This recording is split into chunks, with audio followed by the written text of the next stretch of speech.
Morning. History tells us about two armies facing each other across a valley. Both armies knew that to go into the valley to attack the other would be suicide, because once you got into the valley, you would be attacking up. So they faced off for a couple of days, and then one of the armies decided to propose single combat. Now, single combat was really common in that time, and it consisted of both sides choosing their champion. The champions would fight, and the winner of the single combat battle would be the winner of the greater battle. So the first army sent their champion out, a giant of a man, at least 6'9", with some of the latest armor and sword and shield and javelin, and they began to chastise them. "Send us your champion! Send us your champion!" The other army looked at each other and no one would come forward. No one but a shepherd. "You're too small," they said. "You'll never win." But somehow the shepherd convinced them to let him fight. David picked up 5 stones, walked toward Goliath, put one stone in a leather pouch, whirled it around his head 5 times, unleashed it, and Goliath fell. David ran over, picked up Goliath's sword, and cut off his head. And history tells us that the Philistines fled. So ingrained is this story in our society that David and Goliath has become a metaphor for the little guy winning. But we've gotten it wrong. We see this as David winning by chance, that the rock hit Goliath in the right spot. But I'm here today to tell you that the story of David and Goliath is a story of innovation. There are medieval paintings of slingers knocking birds out of the air. A slinger in that day could kill a man at 200 yards. Goliath had no more chance against David and his sling than a modern-day man with a .45 Magnum. David out-innovated Goliath. Who are your giants? Walgreens, CVS, the PBMs? You're not going to beat them with a sword and a shield and a javelin. You're not going to out-bureaucracy them. You're not going to out-meeting them. You're not going to out-market them. You're going to beat them by being you, figuring out what your strengths are, and innovating out ahead of them. So where do you start? First, you can't innovate without innovative technology. David didn't invent the sling. He acquired it and he mastered it.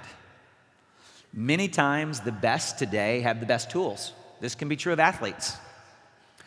Kicker Randall and Jesse Diggins just did something that no other USA team has ever done. They won gold in the cross-country skiing team sprint event. Do you think they settled for 30-year-old technology or 30-year-old technology with some new paint? Or, hey, this is cheaper and it's good enough? No. I can assure you that their search for technology was aggressive and educated. PDS is a great place to find the best, and you shouldn't settle for less. Number 2, thank God you're here, right? You can't innovate if you don't know what's going on. It amazes me how many times in the sales process today we're asking questions like, what are you doing with data mining? Or what are you doing with clinical services? Or what are you doing with chronic care management? And the response is silence. PioneerRx, we have decided that it's not enough to sell software. We have to help our customers. In the last 12 months, not only have we had a call response time for first available calls averaging under 60 seconds, but we've made over 20,000 calls where we reached out to our customers and said, hey, we found something that you could be doing better. Let us help you. Number 3, you can't do it alone. Brian Tracy tells the story of 2 guys coming over on a ship from the old country.